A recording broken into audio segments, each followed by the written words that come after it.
SpectreVision Radio. I don't think that everyone is supposed to be an Osun priest. I don't think that everyone is supposed to take care of shrines. I don't think that everyone even has the capacity to do that. I don't think that everyone has the skill to do that. And I don't think that everybody has the time or interest in doing that. And I think that's fine. At the end of the day, what we need to do is be focusing on what brings you clarity, peace, and power. All you need is Hey babes, welcome. Cabo, Aquaba, bienvenidos, Sakpase, Wagwan. What's up, yo? Welcome to A Little Juju podcast. This is the Africana ethereal podcast, diving deep into the medicinal, the magical, and the ancestral spiritual tools that can help get us free.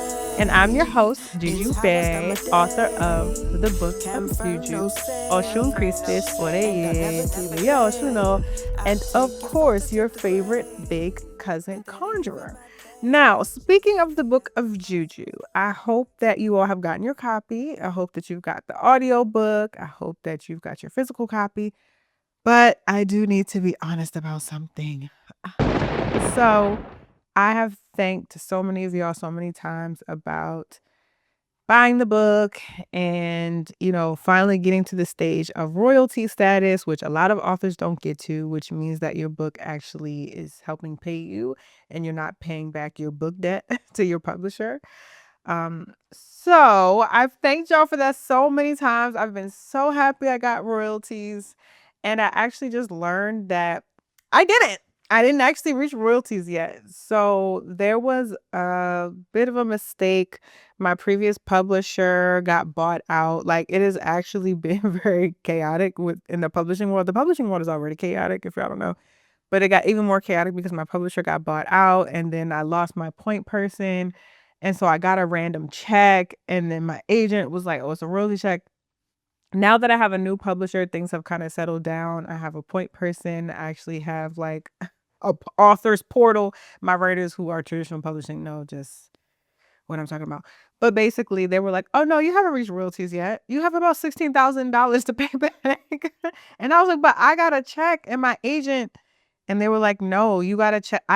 No one is actually even able to tell me why I got a random check that seemed, I don't remember if it said royalties on it, but it was something that me and my agent, like my agent got it, like an agent would get a royalty check too. She got a portion of it. So it's all been so convoluted. So long story short, your girl is not a royalty author yet, which is fine because I do think I'll reach it. But I thought it was important for me to share that, even though I've been like, oh my God, yeah, thank you. Authors don't reach the child. I'm one of the authors. I have not reached it yet. I got about 16,000 more, not 16,000 more copies, but 16,000 more dollars. So somebody do the math and you divide that by about $20. The book is between $15, $20. That's where we have to go. But that does mean that I'm about halfway, a little over halfway there. So we're still on the road to royalties. I was kind of embarrassed to bring it because I was like, oh my God, I feel like that's so embarrassing. But I'm not embarrassed because, first of all, it wasn't my fault. I ain't lied to you. It was just chaos and confusion. And now I'm clear. And now I'm just going to keep selling this book like crack in the 80s. Like, so y'all get your copies. The Book of Juju, send it to your friends, send it to your pals. We're still in the new year. Maybe this can be your new year read for your book club. And the audiobook also counts towards the road to royalties as well. So if you're like, I love you, Juju, but I don't like to read. Child, embark in the spirit of oral tradition. You can get the audiobook and that still helps your girl out. So I just wanted to come out at the beginning of this episode. And otherwise, I've been okay. Like, I've been working, of course, y'all. I be working, child. I be working. I've been working. I've been feeling really good. I'm excited to talk to y'all about Senegal. Not this episode, but I feel like I'm trying to embrace my like Senegal look here. Like, I don't know. I just feel like I'm just trying to bring out the energy of Senegal. So I'm excited to talk to y'all about that later. But yeah, your girl's fine. We're here. We're queer. Get used to it. Okay, let's get into our first segment today. Now, our first segment is always Ogun's Internet. This is where I talk about things that I've seen online in these internet streets, what y'all tweeting about, what y'all talking about, on the Orisha of Technology's interwebs. So the first thing I want to talk about today on Ogun's Internet is actually something that is a little sad. It really saddened me seeing this. I feel like this is also a combo of my Black business segment around the diaspora, information going on in the diaspora. But I'm putting it in Ogun's Internet because I want to start off with this message. So I saw that there is a modern day witch hunt happening in Ghana specifically. Um, Witchcraft, as I put in quotes again, is outlawed in Ghana, but specifically, I saw a post by Women's Circle Online, and if we give context here, witch is an accusation that people are called in Ghana. And by people, I mean primarily women and especially elders. So this is a attack specifically on older women. So which is an accusation that's used to blame women for illnesses, misfortune, problems in the community, or any kind of conflict. It normally kind of circles back to this is the issues of the witch. I think people talk about this a lot with like Salem witch trials. Like a woman, you can read witch. Like I got sick. It's because of that woman. That same kind of energy is happening in Ghana, but specifically to our sweet elders. So mostly older women who are widowed, so unmarried, unpartnered, or isolated, are accused of witchcraft and often tortured and exiled from their communities. There are actually small villages and communities that are popping up throughout Ghana where there are women who have been exiled because in their community they were deemed a witch. This is very serious. This kind of started with, well, this started before that, but a case was really popular in 2020 by a woman named Aqua Dente. And she's a 90-year-old woman from Kafaba in the Savannah region. And she's an example. On July 23rd, 2020, she was brutally beaten to death after being accused of witchcraft. And unfortunately, there are so many stories like Mama Aqua because hundreds of people have been accused of witchcraft and have endured torture, being driven out of their communities, as well as like it's been fatal. And there again, as I said, they found seclusion or had to run and flee to other communities with other women who have been tortured and exiled. That's wild. So I wanted to start off with this because there actually is a petition to sign that. And last I looked, there was in the maybe 13,000 people have signed it for the Ghanaian lawmakers to address this issue and to address that fact that so many older women are like, this is like elder abuse. I mean, this is so many things, right? Like this is of course a violation of religious freedom, but it's actually not to say that this is about religion at all. This is just accusing women of the problems in society, and we just simply know that is just that's just not true. Just blaming older women specifically. So this is an elder issue. This is a spiritual issue. This is a misogyny issue. This checks off a lot of the boxes. So I am encouraging you all to sign the petition as well. I will put it in the show notes so that you all can sign. And petitions, who knows what they do, right? But it's a small way that we can acknowledge that, people see you. We see what's going on. We're watching what's going on. And it's not okay. So sign the petition. And I'm also just sending all of our love as practitioners all across the world. Whether you identify as a witch, you don't identify as a witch, whether these women identify as witches or not identify as witches, it's torture, it's exile, it's violence, it's wrong. So this is something that we need to stand together about. And because this is a Little Juju podcast, I wanted to bring light to that today in Ogun's Internet. Okay, y'all. So our next topic in Ogun's Internet is an article that I came across. So I saw this in the publication GUZANG. I'm actually not sure how you pronounce it. And it was this article by Bernardo Dayo, which was called African Ritual Aesthetics in the Age of Luxury Fashion. So I just want to start with this opening quote. It says, across Lagos, Dakar, and London, African designers are increasingly turning to the sacred, from Adama Paris, Warije mask bags, to Bubu Ogosi's bronze accessories cast in Benin City, from La Brume London's Namoli figures to La Falaise Lafalais Dion's monumental Cowrie headpiece, the language of the divine now circulates in global luxury markets. And the first image was of Lupita Nyong'o as she had on this beautiful Cowrie headpiece. I don't know where she was, or headdress. I don't know where she was going.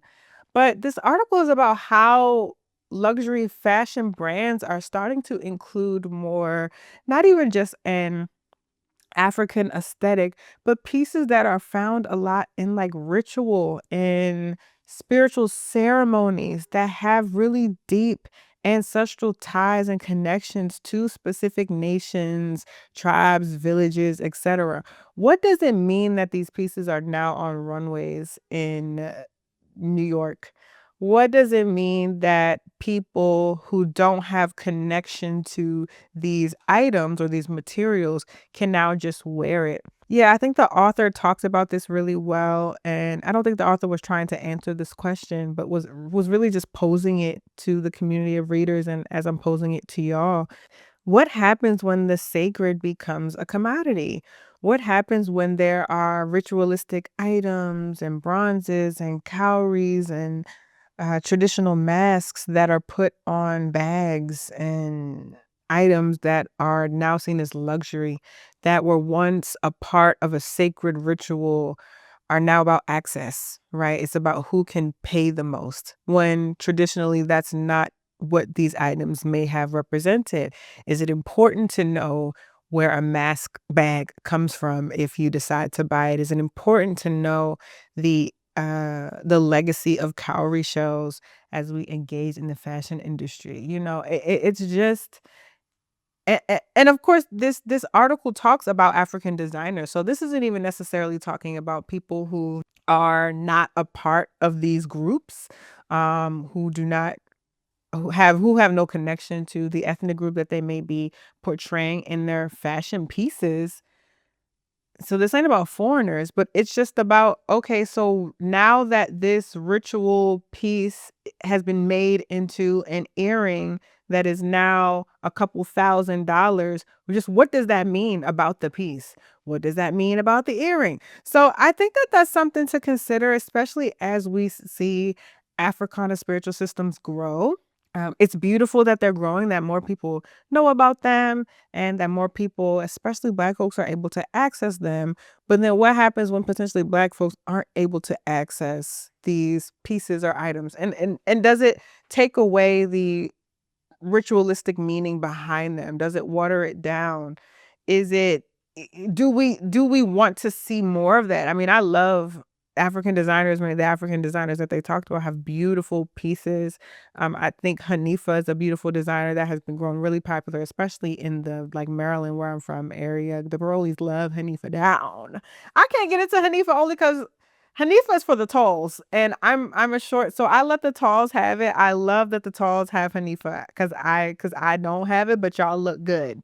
But she ain't making for the shorts, and that's fine. But just what does that mean for our practices? What does that mean for ritual pieces if the people who maybe created the ritual or are in the ritual or have these could potentially not get a bag with a mask on that was carved by them? It just puts into question uh, the fashion industry and the industrial complex. And it's not devoid of museums and theft of ritualistic pieces that are all over the US, all over the West. So there have been some countries, I don't remember which countries exactly, but I've been seeing a few things online about countries getting back some of their items that were stolen. So the fashion industry, as this article talks about, is not separate from that history. It's not to say that the fashion industry stole them, but there are examples, and I didn't even put this a part of the notes, but I have seen examples of certain brands that we know and some that we may love that have actually stolen prints from when the wife went to Tanzania and saw a print and then decided to put it on a fabric and then started to sue people in Tanzania. It's not Tanzania, I don't remember, but I'm just creating a story of something that is real. Started suing Tanzanian people who were wearing their traditional prints because it was copywritten now by this fashion designer. So this is not devoid of that legacy, right? Of the industry, in quotes. So I think that we have to consider that. Now, they're one of these mask bags. It's so cute. I'm like, wait a minute now. That's cute. I want to end it though with how the author ended the article. And I thought that this was an interesting point. They said that perhaps the power of these designers lies precisely in their ability to contaminate the market, to smuggle ritual power into systems that once sought to annihilate it. Even when commodified, their designs still carry ancestral memory. They make luxury capitalism speak in languages it cannot fully control. So I don't know. I appreciated that framework too. That it's this energy of maybe smuggling in something. Maybe the fashion industry can't fully control what these ritual items mean. Maybe there is some kind of ancestral desire or need for them to be portrayed on in larger stages or to be accessed in different ways. I don't know. But I'm going to be thinking more about that. Let me know what y'all think in the comments, how you feel about this growth, of course, of African luxury, but what it means for, African and diasporan people as we engage with the fashion industry, but also spirituality and ritual. So our next segment today is cod liver oil. I feel like I haven't done this one in a while. Our cod liver oil segment is where I talk about health tips, health tricks, stories, lore throughout the diaspora from the past and in the present, whether it's cod liver oil or Pilates. There are always things that we can uplift that are here to support and help us with health. So today's cod liver oil tip is something that my grandmother loved, child. She swore by it, and to an extent, I feel like I am my grandmother. Apple cider vinegar. That lady, Elistine, God rest her soul, Grandma Elistine, your stomach hurt, you need a spoonful of vinegar. You tired, you need a spoonful of vinegar. You coughing, you need a spoonful of vinegar. Your throat hurt, you need a spoon. Everything was vinegar. Like, so I wanted to look up, what are the people saying about apple cider vinegar? Is it just lore? Is it just something that my grandma swore by? Or does it have some real health benefits? The answer is, of course, it has real health benefits, but I just wanted to see what they were talking about. So they said University of Chicago did a study on apple cider vinegar, and it says it can help manage sugar and cholesterol levels. And the term vinegar comes from the French phrase vinaigre. I'm probably not saying that wrong. French girlies, don't beat me up. Meaning sour wine. And the sourness comes from the acidic acid. So basically with vinegar, it is apples that have started to, what's the word? Ferment. And then the acid from that fermentation is what makes apple cider vinegar. So the yeast digests the sugars in the apples, converts them into alcohol, and the bacteria essentially is the acid, is the vinegar. Now, many people attribute the health of apple cider vinegar to the mother. I don't know if y'all have seen apple cider vinegar. Sometimes it has it says with the mother. You'll see the little specks, like the little chunks in the bottom of it. That's supposedly where the health benefits actually lie. There hasn't been a lot of research on the mother, but it does serve as well as a probiotic. I've seen that as well. And probiotics are rich in vitamin B and polyphenols, which are plant-based antioxidants. So some people will put apple cider vinegar on their skin to help kill bacteria in the skin. Although it's not recommended for people who have dry skin. If you run dry, maybe not necessarily putting apple cider vinegar, but if you're more of an oily girly, maybe trying a little ACV with the mother on the skin. So in 2005, a study was done where they assessed vinegar's antimicrobial properties by putting it on arugula that had salmonella on it.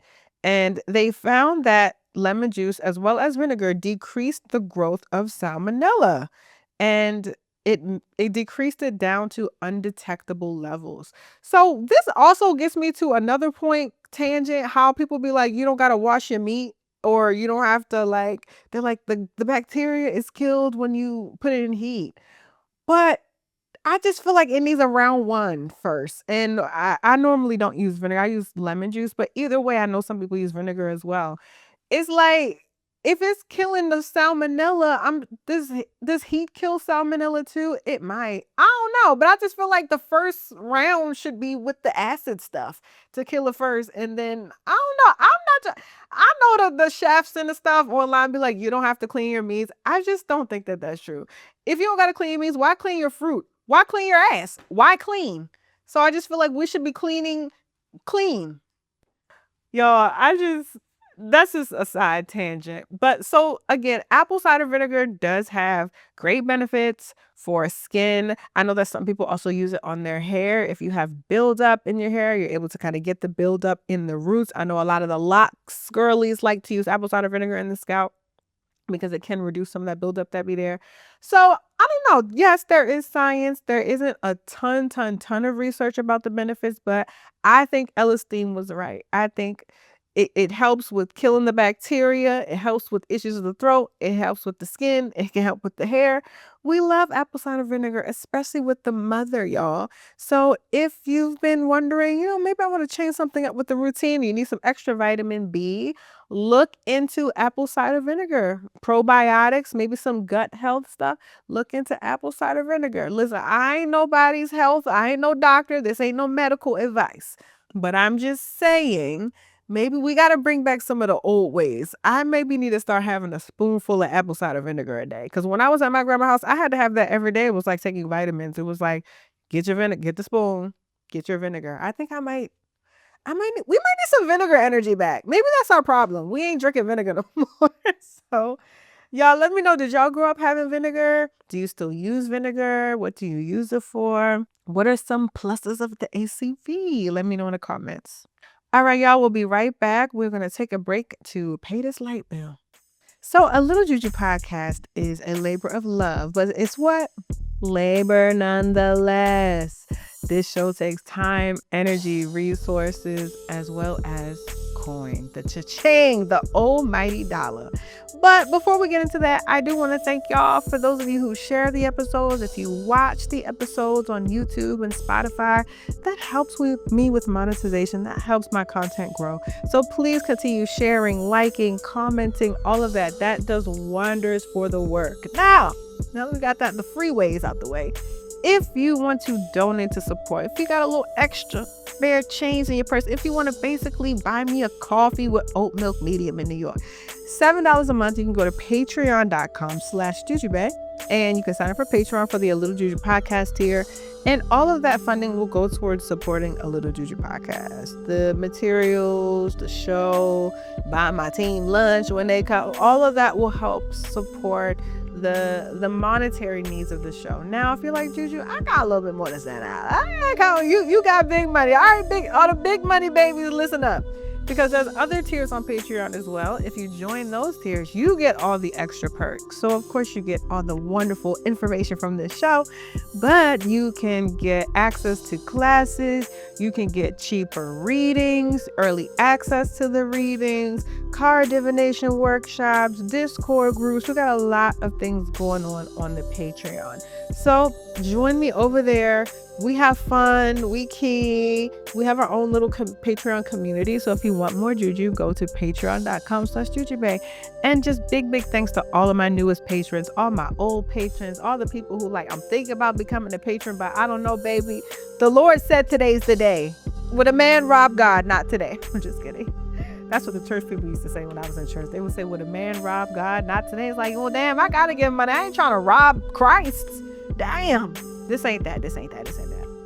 So yes, y'all, thank you to my new patrons. Thank you to my old patrons. I appreciate y'all so much. Thank you for sharing in the energy of exchange and prosperity and wealth. I pray as you continue to give me the coin, that the coin comes back to you tenfold, 100-fold, a millionfold. May you have the resources to do what it is that you were meant and called to do in this lifetime. So I appreciate y'all, and I'll see you over on the Patreon. Okay, y'all, so our next segment today is Black business. And no, I'm not teaching y'all how to sew cocoa knives and Forex and build an LLC and create generational wealth. Even though we are creating generational wealth. We do want that, but not like the niggas on Twitter is talking about. This is the segment, though, in Black Business where we are in the business of other Black people. We are figuring out what is going on in the world across the African diaspora.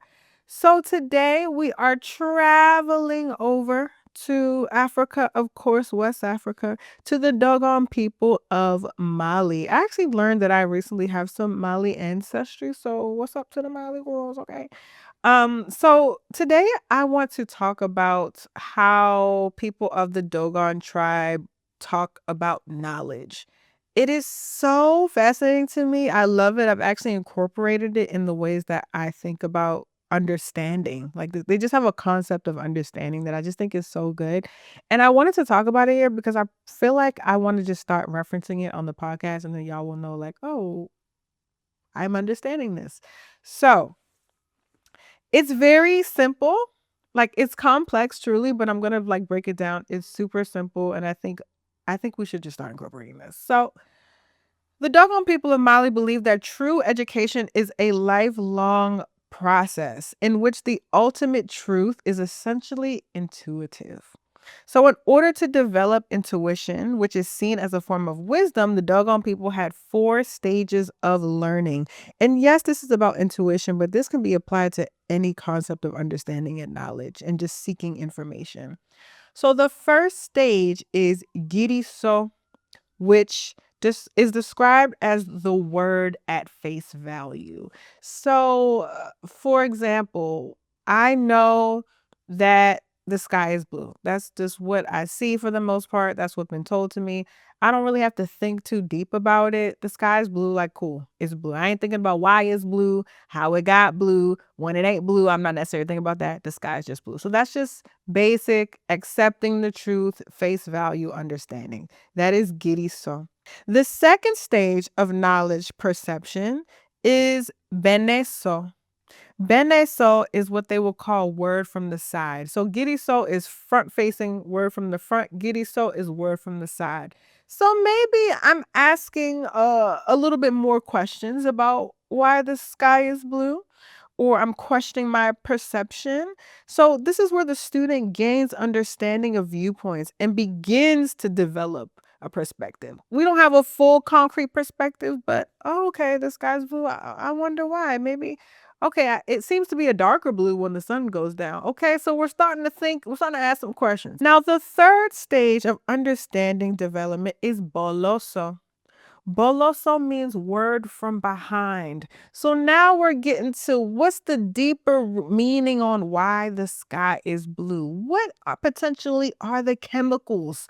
Why I noticed that the sky is always not blue. Sometimes it's purple, sometimes the sky is orange, sometimes the sky looks yellow because of the way that the the sun is moving. Maybe the colors of the sky have been shifting because of climate change and there's more pollutants in the sky. And now I'm starting to get to a deeper understanding more than just the sky is blue and we leave it at that. But there are things around us that impact the sky being blue or not blue. And the final stage is sodai. Sodai is like complete understanding. So we understand from the front, we understand from the side, we understand from behind. And now we have put all that information together and created a deeper understanding of the sky, why it's blue, who might reside in the sky, how they may be impacted by the sky, where'd the sky come from? Maybe I understand that there is a creator. Maybe I understand that there are angels in the sky, or I think ancestors live in the sky, or where the clouds come from in the sky, or why the sky does what it does. Okay, so these are 4 concepts that is really simple, but it's I now think that when I am receiving information or when I'm learning, I'm like, is this boloso? Is this giriso? Is this sodai? Like, am I having a conversation with someone who is consistently stuck in Giriso? Like like am I having a face value conversation with somebody? Is this a Giriso person? And I don't even know if the Dogon people wanted us to think about it like that, but it has just truly helped me with conversations, understanding information, processing information. Because some people I know, even people in my own family, it's like I can't necessarily always talk about the spiritual aspect, because that's kind of getting into the sodai, when we're getting in the behind the scenes, when we're getting into the ancestors, even as we think of boloso, a word from behind. That is when we start to think about the other, the ancestral, the things from the past, how history is impacting what we're learning from. That's stage 3. A lot of niggas is stuck in stage 1 and 2. And this has just allowed me to have, I don't even know if it's grace, but I think that we all have different capacities of being interested in reaching Sodai or not. And it's not a judgment at all. It's just more of, there are stages to process. And, I ain't trying to have Sodai conversations with the giddy, you know what I mean? Like, you just gotta know what you're working with. And also questioning yourself, like, am I looking at this from behind? Or am I having judgment? And am I just being stuck in front facing value because of how they're being perceived by me? I think this is also a really great way to unpack privilege as well, because a lot of people who, when we're stuck in that sight from the front, then we judge situations based on very simplistic ideas. And that's when you do that, you're not able to have intersectionality. So I think that the Dogon people basically are discussing intersectionality before we had Kimberly Crenshaw give us that language. So I'm going to be I just see myself in the future referencing this thought concept. And I'm also just trying to find ways, as I often talk about, like decolonizing and thinking about concepts in different ways. This is my way of trying to do that, looking at other cultures, ideas, concepts, ways of thinking, and incorporating it to mine. So I'm not just going about the world thinking in the ways that I was taught to think, or how I was taught to make sense of the world. I can actually look to something that is ancestrally relevant to me, that completely speaks to my spirit. So I hope that spoke to y'all too. If y'all likes things like this, let me know if you want to, do Black business, and I don't know, we talk more about knowledge and philosophy. And I mean, this is a spiritual podcast, so we're already doing that, but you know what I mean. But let me know how y'all think about the Dogon concept, and if how you see yourself incorporating it in your everyday life. Okay, so our final segment today is something that I'm experimenting with called Jew for Thought. Like food for thought? This is Jew for Thought. So these are just my not only musings, but just advice, things that have come up in my life that I'm learning, as well as things that have come up in readings, because I'm a full-time reader, and there are just so many brilliant ideas and concepts that ancestors show me. And I know this stuff is real because I wouldn't have thought of certain things in that way before. So I learned so much from my clients. I learned so much from my own ancestors, but I learned even more from other people's ancestors, because they all have their own knowledge concepts that I get to embrace and understand.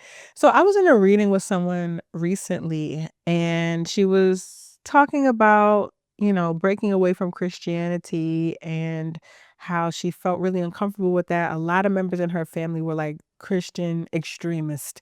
They were all very serious, not just like regular Christians, like, oh, we believe in the Bible, but like go hard, heavy Christians. It's Bible or bust kind of vibe. Like they're all very intensely Christian. And she said that it's been like that for generations, but she also said that a lot of people in her family have suffered tremendously at the hands of their spirituality, but also they've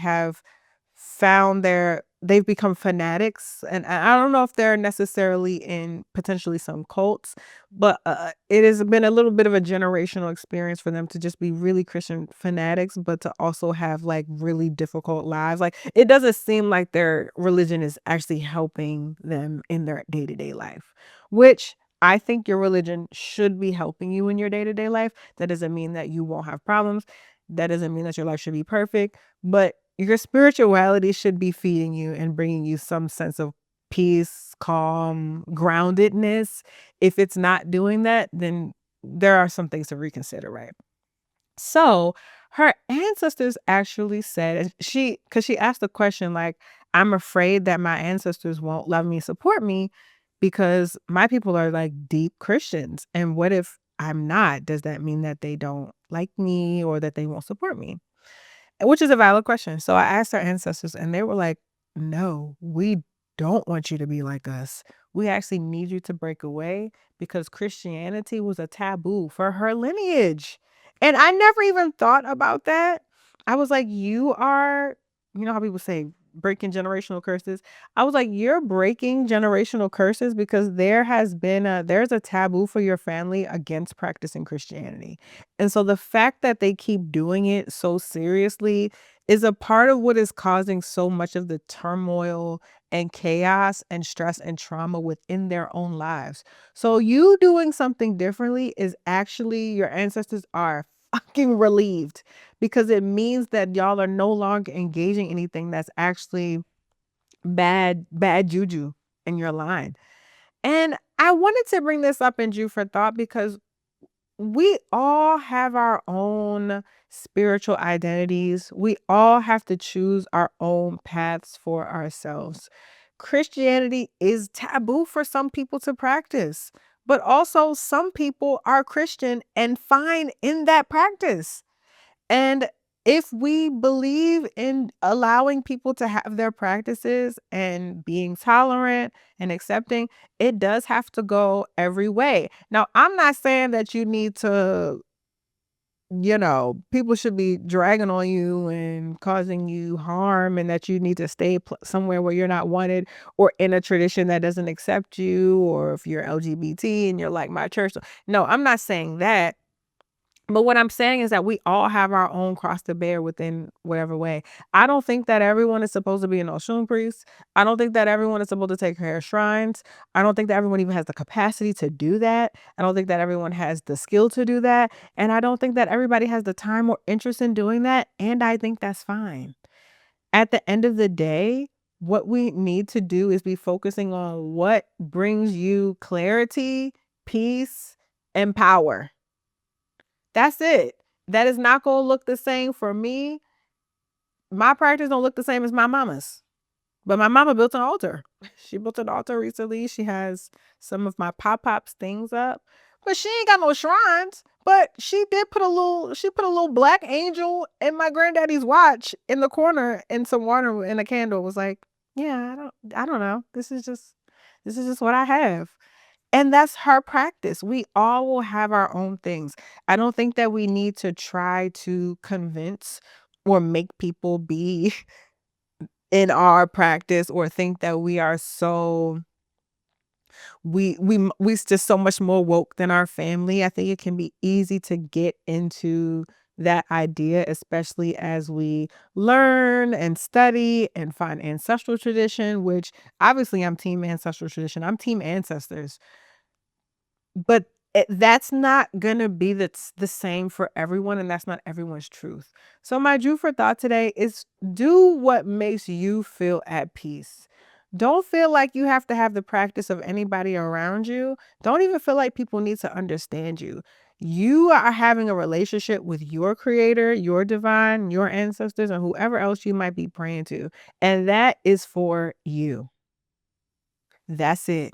I know these are communal traditions and we want to have elders or we want to have community members to do this work with. Sure, sure, sure. But at the end of the day, is you and God.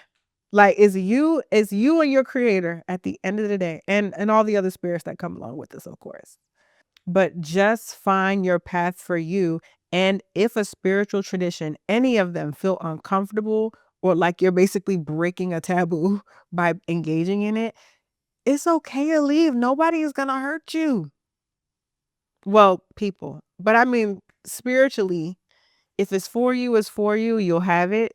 If it's not for you, it's okay to leave. And it don't matter what nobody say. So again, just encouraging y'all, find what works for you. Be respectful of the practice. Be respectful of the tradition. But no, it ain't just it's so much bigger than how humans, we just done messed up a lot of things. And I think one of the first things is the relationship to the divine. So I just hope that we can get back to a place that is more harmonious with the divine. Because as we are more harmonious with the divine, we are more harmonious with each other. So figure out what your relationship to the divine looks like and do it fervently.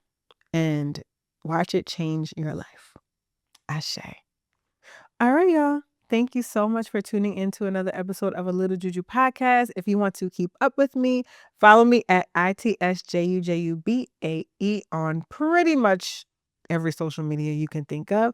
But also on Instagram, I'm at A Little Juju podcast, spelled out just as it sounds. If you want to bring me out to your school, you want to have me at a workshop, you want to give me some coin, fly me out, jujubay.com. I have a contact page. That is where you can reach me. You can book your readings on jujubay.com. All the things on the website.